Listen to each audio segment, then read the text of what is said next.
Bonjour à tous, c'est Lithium.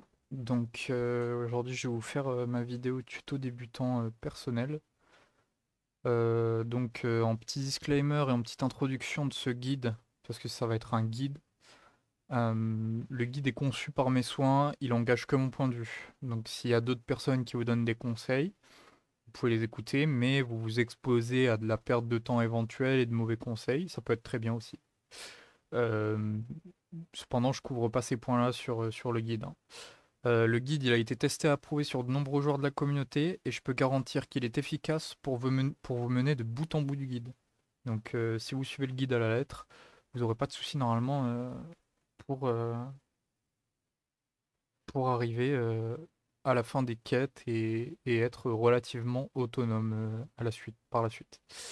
Également, si vous sortez du chemin qui est montré dans le guide, bah, vous êtes en autonomie, hein, mon guide il couvre pas le papillonnage naturel du débutant. J'ai juste pas envie de faire un guide d'une heure et demie, quoi. Le but, c'est que ça reste un minimum concis, voilà. Euh, pour toutes les recherches d'informations, vous cherchez sur le wiki Warframe. Si vous avez un truc que vous cherchez en mission, une ressource, peu importe. Wiki Warframe, premier réflexe tout le temps. C'est trouvable par Google. Ça doit être votre première source d'information, votre premier réflexe dès que vous cherchez quelque chose. Si vous n'avez pas de réponse sur le wiki, n'hésitez pas à demander sur une communauté de votre choix. Moi, personnellement, je suis présent sur le Discord de Panda, mais voilà.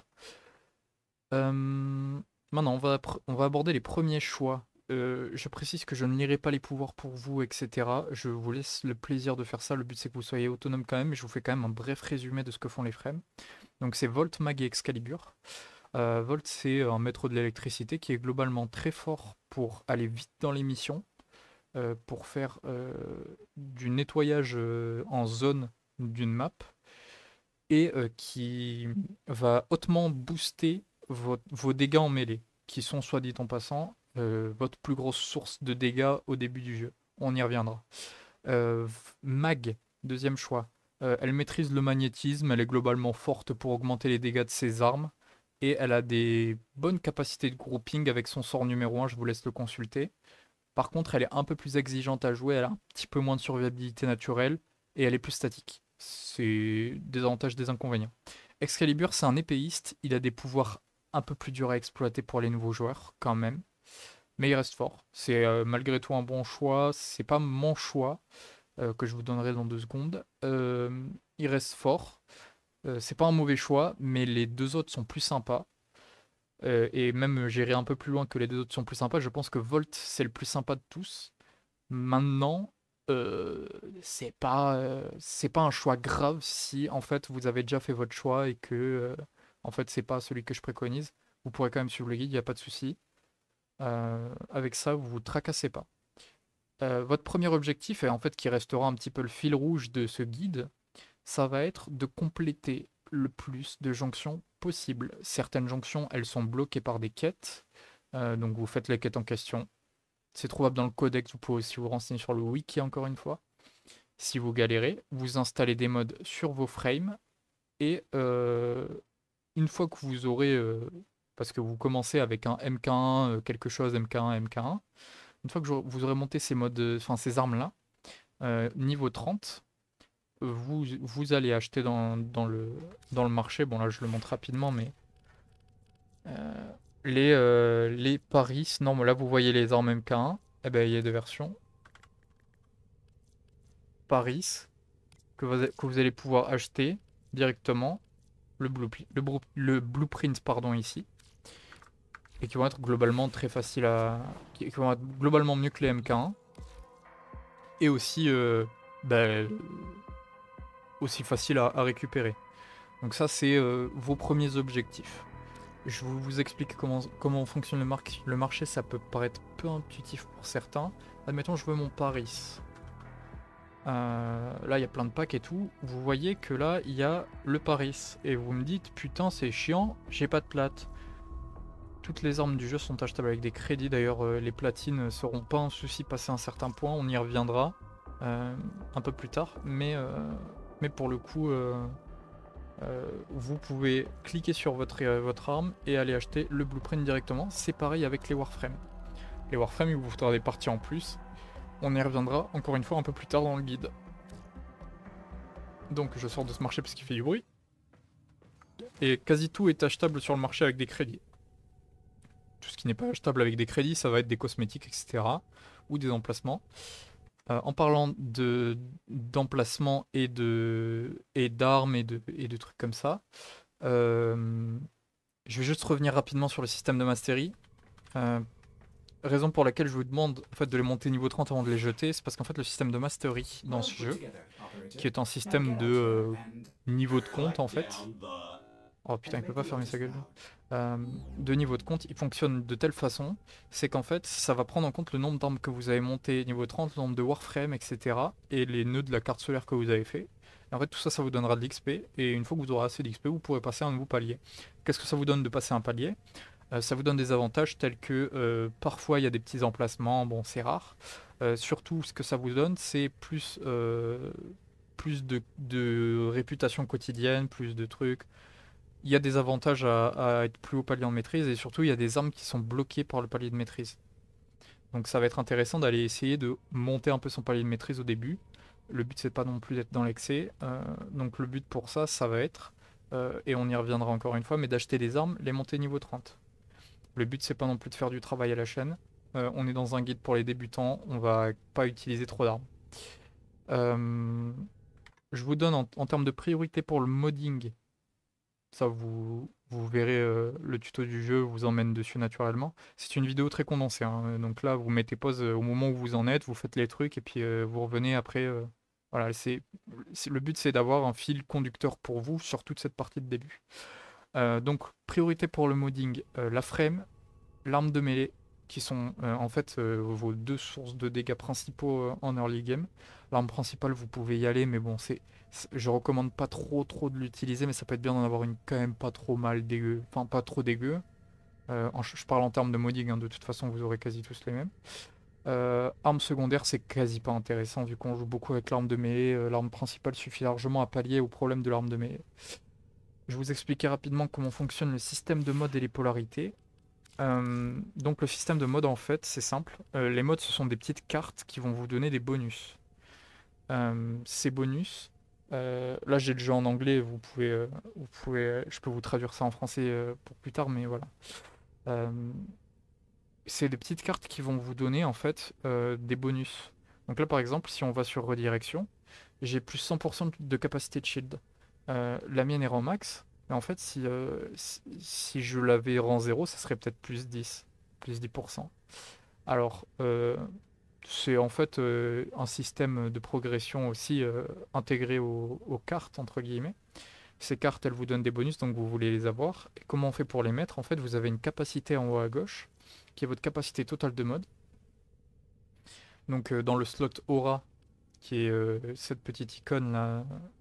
Oh, je vais vous la mettre là. Cette petite icône, vous allez avoir en fait tous les modes qui vont vous donner des bonus sur votre polarité d'aura.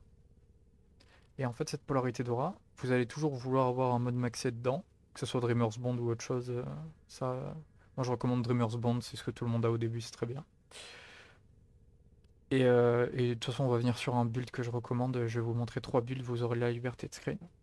Euh, Également, voilà, pour mettre les modes, il va falloir de la capacité et que ça corresponde. Les systèmes de polarité. Donc là, vous voyez que j'ai des modes qui sont sous polarité. C'est-à-dire que en fait, le chiffre est en vert là à côté. Et en fait, ça veut dire qu'elles sont sur une polarité qui est correspondante. C'est-à-dire que si j'enlevais mon intensité là, si j'enlevais mon intensité, en fait, vous voyez qu'il y a le V. En fait, ce que je mets, c'est une affinité à un certain type de mode. Et en fait, cette affinité va diviser le coût de mon mode par deux. C'est-à-dire que là, tu vois, il coûte 11. Bah, divisé par 2 arrondi à la supérieure, ça coûte 6.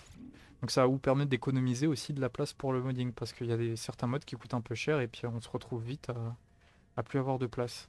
Donc ça, c'est une possibilité aussi. Sachez que ça existe. Ça se fait avec des formats.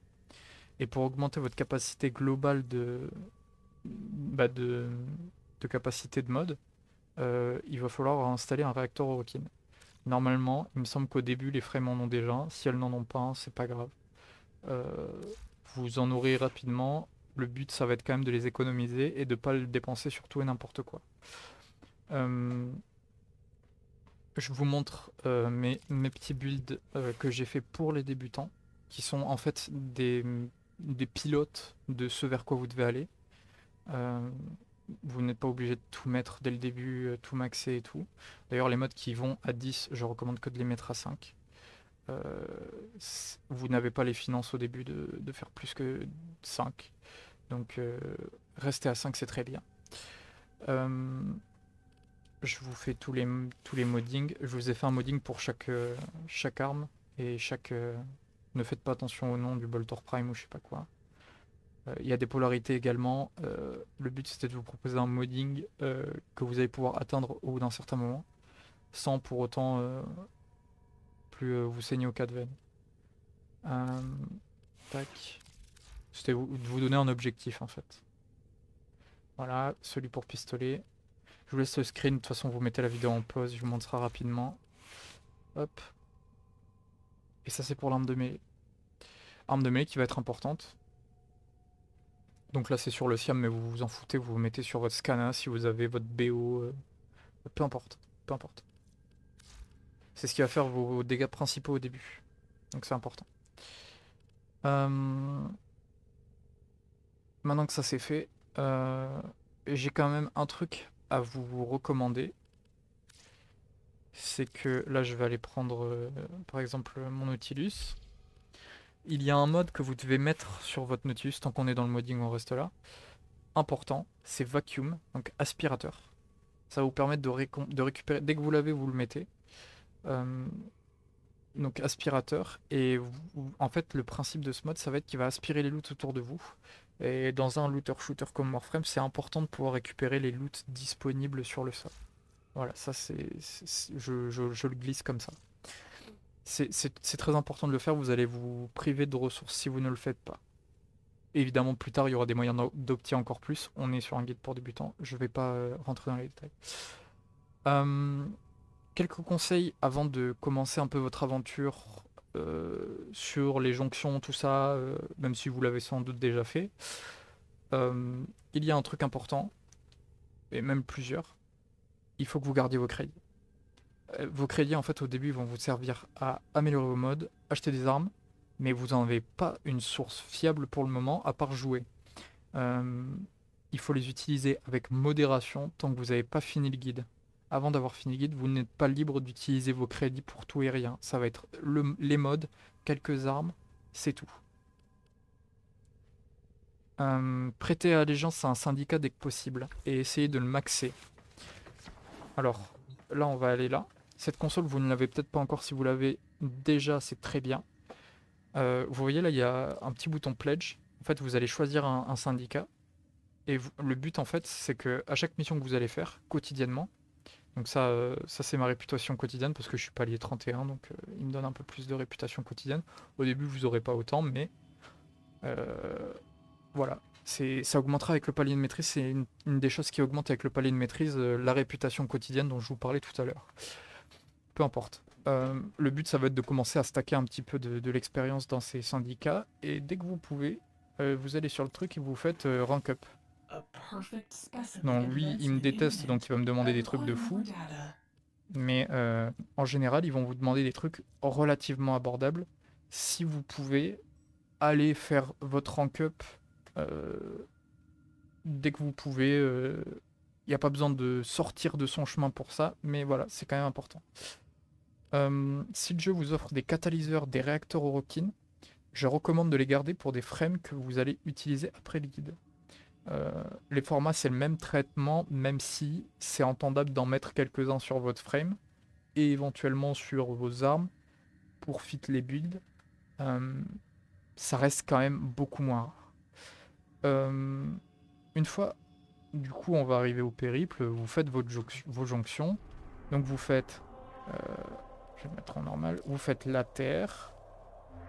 Vous faites Vénus, etc. Mercure. Puis arrivé à Mercure, en fait, vous vous rendez compte qu'il reste plus qu'à aller à Mars. Une fois que vous faites votre jonction de Mars. Donc évidemment, hein, les jonctions, elles vous demandent de faire des petits trucs, ils vous demandent de faire des quêtes, etc. Je vais pas rentrer dans les détails de comment faire les quêtes, il y a plein de vidéos sur le sujet, c'est pas important. Euh, le tout est que vous fassiez ces quêtes, vous êtes en autonomie, vous êtes grand les gars, les quêtes sont relativement expliquées. La seule quête qui est pas très bien expliquée, c'est la Sayas Vigil, qui est un peu nulle. Je vous recommande d'aller consulter une vidéo pour ça.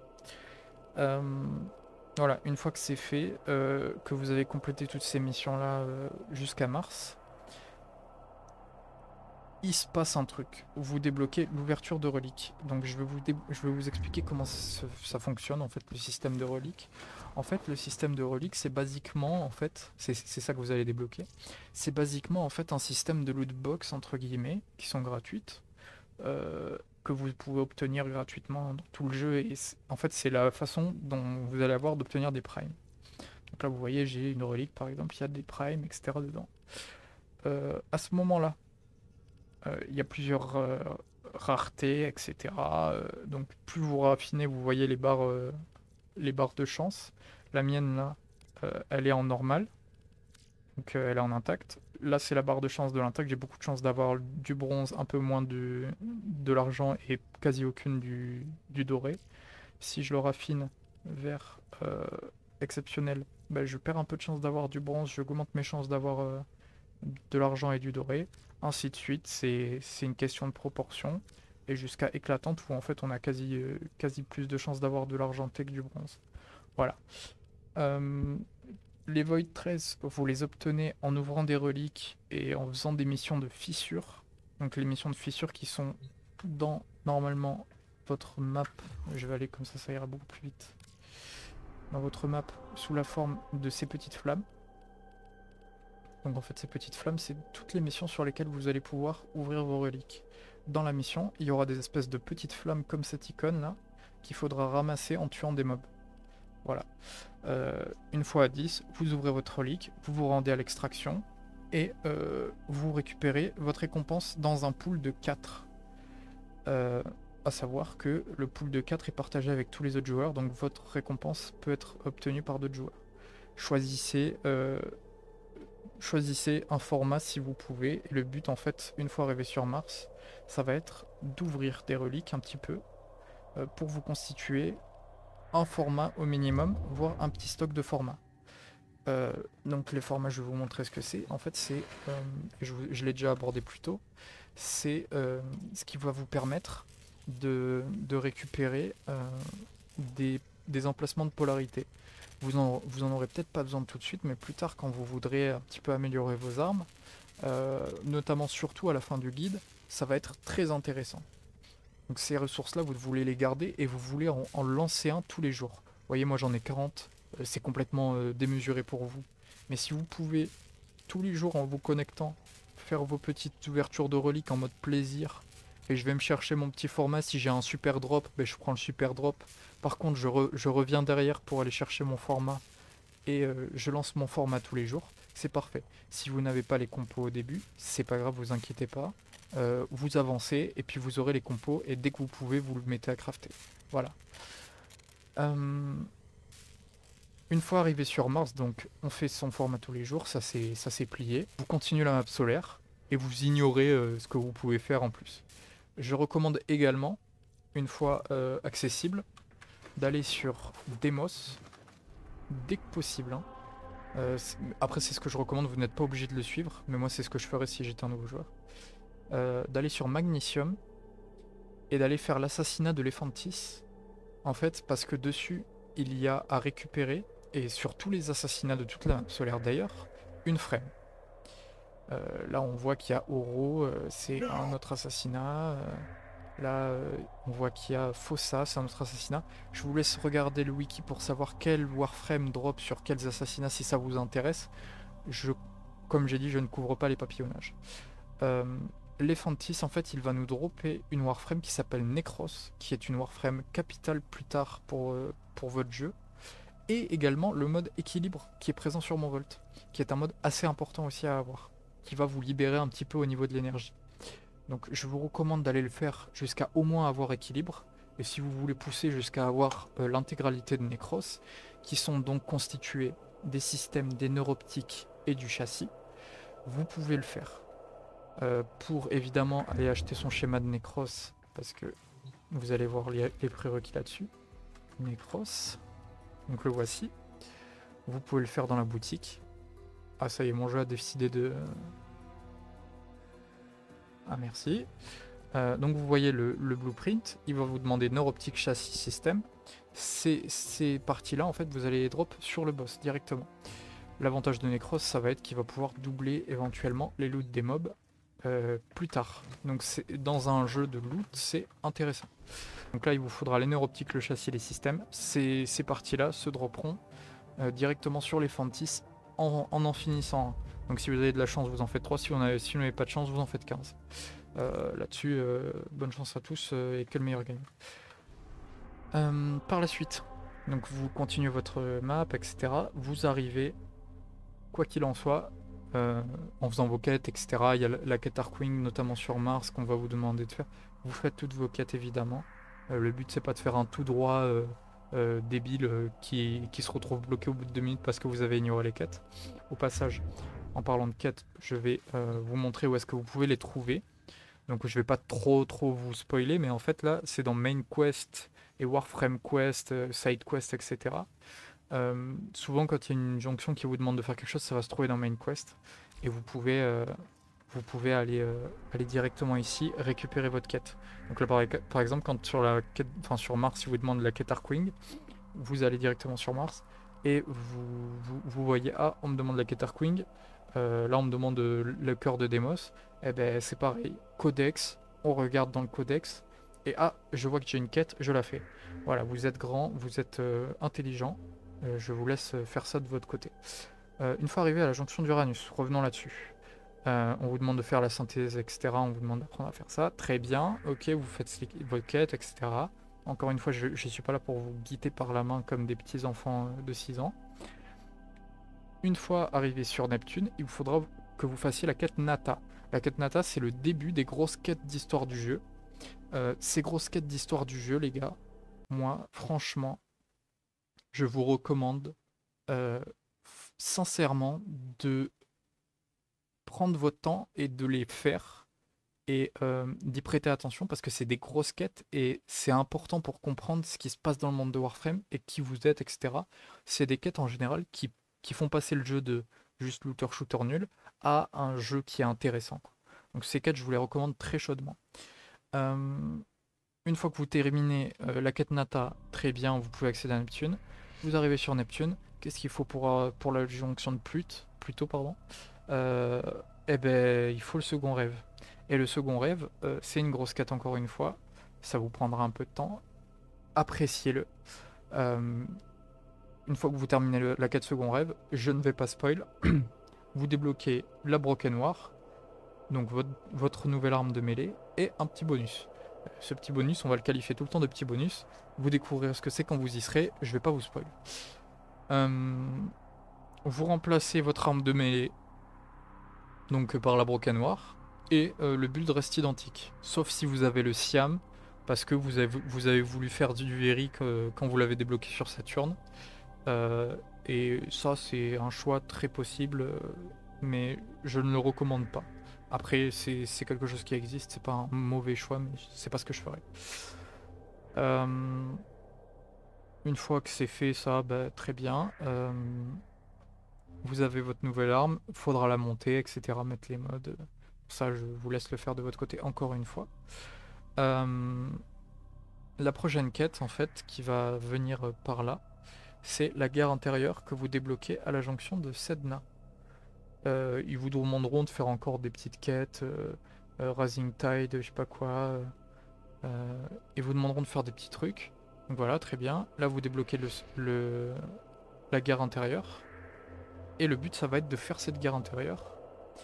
Une fois que vous finissez la guerre intérieure, c'est une quête assez longue, donc je vous recommande d'avoir quelques heures devant vous, d'avoir lancé votre format, etc.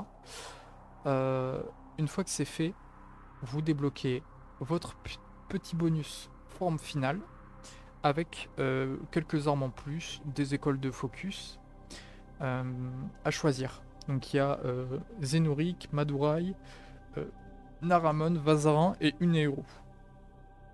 À ce moment-là, il y a un choix à faire. Moi, ce que je vous recommande, c'est Zénuric. Ça résout beaucoup de problèmes d'énergie et ça augmente le fun et la capacité à spam les compétences. Madura est intéressant pour plus tard, donc si vous voulez prendre de l'avance là-dessus, vous pouvez aussi. Par contre, vous bénéficierez pas d'autant d'avantages avec votre petit bonus. Et Naramon, si vous voulez absolument jouer particulièrement en mêlée et que ça, c'est une bonne école de focus. Maintenant, je pense que les autres sont oubliables selon moi pour un nouveau joueur. Une fois passé cette quête, c'est très bien. Le monde de Warframe s'ouvre un peu plus à vous et vous allez avoir besoin d'interagir un peu plus avec la communauté. Donc à ce moment-là se pose une question.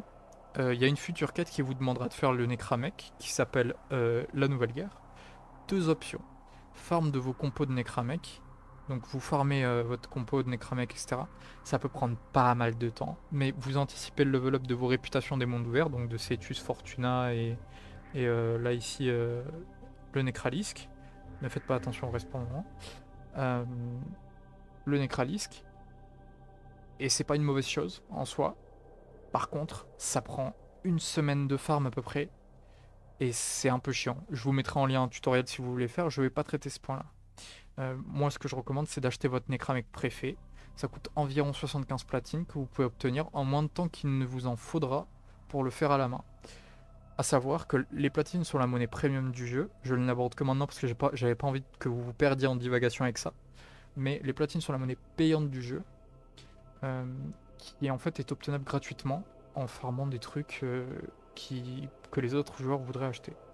Donc pour ça, il y a un site qui s'appelle Warframe Market. Sur lequel vous pouvez chercher des offres, etc. En l'occurrence, à l'image, je vous montrerai, pendant que je suis en train de parler, comment est-ce que je vais chercher un Necramech, etc. Vous pouvez également mettre des ventes, et c'est comme ça qu'en fait on va se faire les 75 plates en question. Je vous expliquerai après comment. Également, vous pouvez rejoindre un clan. À ce moment-là, moi, ce que je recommande de faire, c'est de rejoindre un clan. Parce que dans le dojo, il y a des petits trucs intéressants. Je vais sortir de ça. Hop. Maintenant, c'est pas obligatoire.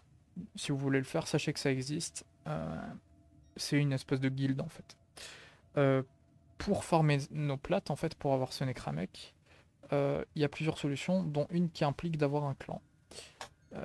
La première solution, c'est de farmer des modes corrompus. Donc en fait, c'est simple. Vous avez un clan, et le but, ça va être d'aller acheter dans le dojo du clan, crafter la clé de clan, et après, vous allez dans le dojo du clan, et vous répliquez les schémas des clés de dragon. Une fois que vous avez ces clés de dragon, en fait, vous allez vous rendre sur Deimos. Et moi, je vous recommande la mission de capture. Où est-ce qu'elle est? Alors, voilà, Orend. La mission de capture, en fait, vous allez juste péter la gueule à un mec, et après, en fait, le but, ça va être d'aller chercher une porte. Dans cette porte, vous allez pouvoir avoir un mode corrompu. Ce mode corrompu, il vaut des plates. Également, il y a les farms d'apothique en disponible. Je précise quand même que les modes corrompus sont très intéressants à garder. Si vous avez des doublons, vendez-les. Si vous n'en avez pas en doublon, ne les vendez pas. Les modes apothiques, donc ça vient avec la quête de Titania. Je laisse un lien également pour les farms d'apothique. Ça peut être très rentable, mais c'est un farm un peu pénible. Pour moi, la meilleure méthode pour vous actuellement, ça va être d'aller ouvrir des reliques, parce qu'on a fait un petit voyage là déjà, et que vous avez dû stacker des reliques. Le but, ça va être d'aller ouvrir ces reliques et de revendre votre prime que vous aurez récupéré. Voilà. Je vous laisse faire vos petits platines et les dépenser dans un Necramech, comme je l'ai montré tout à l'heure avec la manipulation. Je laisse un lien de Warframe Market également dans la description. Une fois que vous aurez récupéré votre Necramech, il y a 3 jours de craft. C'est super, c'est long, en fait, c'est très long. Donc profitez des 3 jours de craft du Necramech pour vous faire plaisir. Si vous voulez farmer une prime, si vous voulez monter une arme, si vous voulez farmer une arme prime, si vous voulez monter des réputations, si vous voulez farmer du plat, si vous voulez jouer avec vos potes, faire des quêtes secondaires, faites ce que vous voulez. Le seul prérequis que je donne à cet amusement, c'est faire avant les chaînes de Harrow, le prologue apostasie et le sacrifice. Vous faites ces 3 suites de quêtes, vous débloquerez la nouvelle guerre, et comme ça vous serez paré, vous aurez votre Necramech en construction, et après vous pouvez aller papillonner comme vous voulez. Voilà. Ensuite, vous accédez à la nouvelle guerre une fois que votre Necramech est craft. Vous finissez la quête. Attention, encore une fois, elle est aussi assez longue. Ça demandera quelques heures. Préparez votre format avant de la lancer. Et faites attention d'avoir un peu de temps devant vous pour la faire. Euh, une fois la quête finie, vous êtes à peu près à jour pour les quêtes importantes du jeu. Point de vue du lore. Ensuite, il vous faudra passer par le Zariman, du Viri si c'est pas encore fait, Jade, Murmure dans le mur, etc. C'est des quêtes. Je vous recommande de les faire, mais vous pouvez à partir de maintenant en fait vous autoriser des plaisirs. Et en fait, on arrive sur la fin du guide, donc vous pourrez commencer à dépenser vos crédits un peu comme vous le souhaitez. Je vous recommande quand même de garder une petite réserve. Je recommande également de farmer les modes essentiels, voir la vidéo que je vous mettrai en description. Euh, je recommande également d'absolument commencer à monter ces réputations des mondes ouverts. Elles vont être nécessaires à beaucoup de craft et vous en aurez besoin plus tard de toute façon. Dernière recommandation, complétez votre map solaire et débloquez le style pass dès que possible. Mais vous avez besoin d'avoir fini l'intégralité des quêtes principales et la plupart des quêtes secondaires pour ça, et toutes les missions disponibles qui seront débloquées avec ça. Également, pour vous guider un peu plus sur la suite, je peux vous recommander d'essayer de crafter un Kavatsmita qui sera un super pet pour votre suite d'aventure. De vous faire une frame prime de votre choix. Là-dessus, dans la rotation actuelle, je peux vous recommander Xaku, Sevagot, etc. Évidemment, ça risque d'être outdate, mais si vous voulez vous faire une prime, c'est entendable à ce moment-là. Et commencer à investir sur une autre frame. En fait, à partir de ce moment-là, vous savez à peu près jouer au jeu. Et en vous renseignant à droite à gauche, vous comprendrez en fait ce qui s'y passe. Je vous recommande également d'essayer de farmer, si c'est pas encore fait, un Necros et une Korra slash ou au moins avoir un des deux, pour moi c'est important. Et de commencer à le build. Euh, pour moi, à ce moment-là, vous devez aller farmer des mods quand même et commencer à faire des builds un peu plus sérieux sur votre frame. C'est pas obligé de rester Volt, ça peut être une autre frame, mais vous devez à ce moment-là quand même malgré tout investir sur votre frame préféré et aller chercher des mods pour lui mettre dessus. Voilà, je laisserai des ressources dans la description pour ça et je vous souhaite un bon jeu à tous. Normalement, avec ça, vous êtes tranquille jusqu'à la fin du jeu. Je vous remercie, c'était Lithium, et bon jeu.